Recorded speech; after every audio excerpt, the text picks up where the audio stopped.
안녕하세요. 예니아빠입니다. 오늘은 그 미국 은행 관련돼 가지고 소파이뿐만 아니라 좀 전반적인 내용을 좀 이야기하려고 하는데요. 먼저 소파이 최근 소식부터 조금 간단히 설명하고 넘어갈게요. 먼저 이제 그 SVB 사태 이후에 소파이가 아마 이 초창기에는 예금이나 이런 게 좀 빠져나갔을 거예요. 그래서 그 대응을 한 것이 이제 SVB랑 자기 그 소파이와는 이제 그 자본이 들어가 있는 게 없고, 다만 그쪽에서 제공하는 대출을 가지고 있는데, 이거는 지금 뭐 영향이 크게 없을 거라고 생각되고, 혹여나 영향이 있더라도 4천만 달러라는 금액은 지금 뭐 소파이가 180억 자본 중에서 아주 미비한 부분이기 때문에 큰 영향이 없을 거라고 생각이 되고요. 노토가 또 올해 그 3월달 지금 벌써 두 번이나 또 100만 달러 이상을 매수를 했는데, 어쨌든 뭐 지속적으로 긍정적인 영향을 줄 수밖에 없는 부분이라고 생각이 되는 거고요. 일단 SVB 사태에서 지금 문제가 됐던 거는 미국 국채를 너무 많이 가지고 있어서, 안정적인 미국 국채를 너무 많이 가지고 있어서 문제가 된 아이러니한 사건이었잖아요. 그래서 미실현 그 손실이라는 거는 중간에 팔지만 않으면 되는데, 지금 SVB 같은 경우는 장기 국채를 너무 많이 가지고 있었기 때문에 그 예금 빠져나가는 걸 대응을 하려면은 가지고 있는 거를 팔 수밖에 없는 상황이어서 그렇게 된 거잖아요. 근데 소파이 같은 경우는 지금 180억 달러의 그 자본, 그 가용 자금 중에서 지금 이 미국 국채랑 모기지까지 합쳐도 지금 2억 달러밖에 안 되거든요. 그러면은 이게 지금 뭐 1점 몇 %밖에 안 되는데, 거기서 손실이 난 부분, 지금 모기지에서 지금 장기로는 모기지가 있기 때문에 이게 손실률이 제일 크죠. 10% 이상의 손해. 근데 또 미국 국채 자체도 이 장기는 없고 1년에서 1년, 5년 이렇게 단기에서 중기 정도가 제일 많이 가지고 있는 거고, 지금 다른 은행 대비 아주 좀 훌륭하게 대처를 잘 하고 있는 거죠. 이렇게 장기적으로 금리가 인상이 될 거라면 장기채를 가지고 있지 않았다는 거, 이거 자체도 지금 굉장히 좀 일을 잘 한다고 볼 수 있는 부분 중에 하나인 거고요. 그다음에 또 지금 어제 마침 또 뱅크 오브 아메리카에서 지금 안소니 노토가 컨퍼런스를 발표했더라고요. 그래서 운용자금 180억, 이거 뭐 아까 이야기한 그 부분인데, 이제 모기지 증권하고 이제 미실현 손실이 850만 달러밖에 안 된다. 그러니까 180억 자본 중에서 0. 몇 %밖에 안 되잖아요. 그래서 이거는 뭐 진짜 만약에 손실이 그 실행을 해야 된다, 뭐 예금이 다 빠져나가서 어쩔 수 없이 팔아야 된다고 하더라도 금액이 아주 작은 부분이라 영향이 없다고 봐도 무방하지 않을까 싶고요. 그 다음에 또 예금 자체가 지금 78억 달러 중에서 그 SVB와는 반대죠. 90% 이상이 보장이 되는 거. SVB에서는 그 90% 이상이 보장이 안 돼서 문제였잖아요. 물론 그마저도 지금 바이든이 해결을 해줘서 어쨌든 지금 뭐 겨우겨우 살아는 가는 것 같은데, 그 다음에 지금 여기 그 컨퍼런스 콜에서 예금 자체를 이제 그 사회자가 물었을 때, 지난 두 분기 연속 그 고성장을 했는데 지금 상황에서도 잘 될 것으로 예상한다고 답변을 했어요. 그러니까 지금 아마도 초창기에 좀 빠져나갔다가 여러 그 지금 요거에 대해서는 제가 좀 말씀드릴게. 초반에는 빠져나갔던 돈들이 바이든 그 두 가지 조건으로 지금 소파이에 좋은 영향을 좀 끼쳤을 거라고 저는 추측을 하거든요. 첫째가 바이든인데, 바이든이 그 여기서 그냥 단순하게 아시면 안 되는 것이, 25만 달러가 이제 보험 예금공사에서 우리나라로 따지면 5천만 원까지 예금자 보호가 되잖아요. 근데 미국은 기본이 25만 달러인데 거기서 더 큰 금액도 해준다고 바이든이 얘기한 게 그 많이 이렇게 알려진 내용이죠. 근데 그거보다 더 중요한 게 있어요, 사실.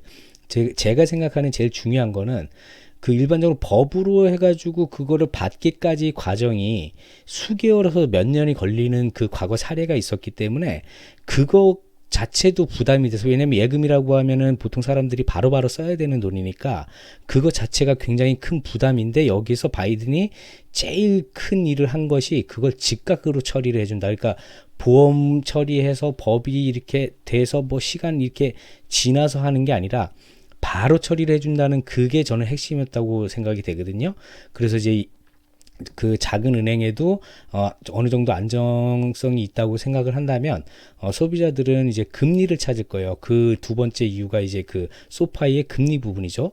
지금 뭐 뉴스를 통해서 보신 분들은 보셨겠지만 뭐 뱅크 오브 아메리카나 뭐 기타 대형 은행에 예금이 너무 많이 몰려서 아이러니하게도 또 그 은행들이 예금이 너무 많아서 둘 곳이 뭐 자기네도 예금도 금리도 별로 안 주는데 뭐 크게 쓸 데가 왜냐면 대출을 또 많이 해줄 수가 없으니까 갑자기 불어난 돈을 그래서 그 돈을 오히려 소형 은행의 금리 약간 높은 데들을 뭐 지원이든 아니면은 예금이든 되려 그렇게 하고 있었다. 이게 또 그 소비자들도 이제 좀 보고서 이건 아니다 싶어서 다시 또 이동을 아마 소파이 같은 특히나 소파이가 지금 그 금리 부분에서 공격적으로 나가고 있기 때문에 그 지금 홍보도 많이 돼 있고 그래서 제 예상이지만 이거는 물론 틀릴 수도 있는 내용입니다. 근데 그 상식적으로 생각했을 때 지금 상황이라면은 지금 그 소파이로 예금이 많이 이동을 할 수도 있다라고 생각이 되는 그 두 가지 이유 중에 하나였고요. 이거는 이제 그 소파이가 2019년에 그 지금보다는 그때는 좀 안정적이었기 때문에 큰 필요성을 못 느끼는 그 보험이었다고 해요. 100만 달러까지 보험을 해줬었는데 큰 반향이 없어서 그거를 이제 폐기했는데 요번에 지금 그 상품 자체를 다시 만들면서 200만 달러까지 이거를 상향시켜 준대요. 그러면은 지금 바이든이 뭐 다 책임을 져줄 테니 뭐 괜찮지 않냐라고 생각하실 수가 있는데 요거는 일시적인 거잖아요. 근데 지금 그 2008년 서프라임 때도 보면은 이게 뭐 몇 개월 만에 끝나진 않았거든요. 1년 그 2008년 그 3월 달에 한 은행이 파산했을 때는 미국 정부에서 도와줬는데 그 뒤에 리먼 브라더스가 9월 달에 파산했단 말이죠. 지금도 마찬가지로 그때 참 그 리먼 브라더스 같은 경우는 이제 정부에서 도와주질 않았기 때문에 파산을 한 건데 지금도 역시도 만약에 초창기에 몇 개월 뭐 두 분기 세 분기 도와주다 그 뒤에 만약에 안 도와주면 큰일이 터질 수도 있는 부분이잖아요.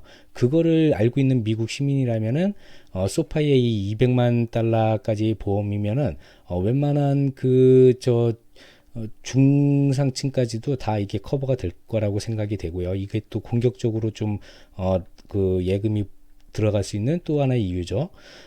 어쨌든 이번에 지금 그 컨퍼런스 콜에서 여러 가지 또 다른 뭐 얘기들이 나오는데 중요한 거는 크게 없었고 뭐 3년 5년 안에 목표는 10위권 은행까지 가는 것이다. 그 이상으로 자기네가 노력을 하겠다. 뭐 이게 눈에 띄는 부분 중에 하나고 위의 내용들 이렇게 정리한 거고요. 그리고 제가 그 일하면서 그 짬짬이 아이 보면서 또 이렇게 하다 보니까 자료들을 이렇게 두서없이 보기 때문에 그 꼼꼼히 다 찾거나 그런 게 시간이 너무 오래 걸리다 보니까 그 부분을 좀 넘어가고 설명만 드릴게요. 일단 그 연준의 그 밸런시시 증가를 한 거는 그 M1 본원 통화에만 증가를 한 거잖아요. 원래는 M1이 그 증가를 하면 그 돈을 가지고 그 은행들이나 기관들이 굴리기 때문에 M2 대출이나 이런 것들이 불어나서 그건 기하급수적으로 이제 돈이 풀리면서 더 이렇게 인플레에 영향을 끼치게 되는 건데 이번은 좀 특수한 경우잖아요.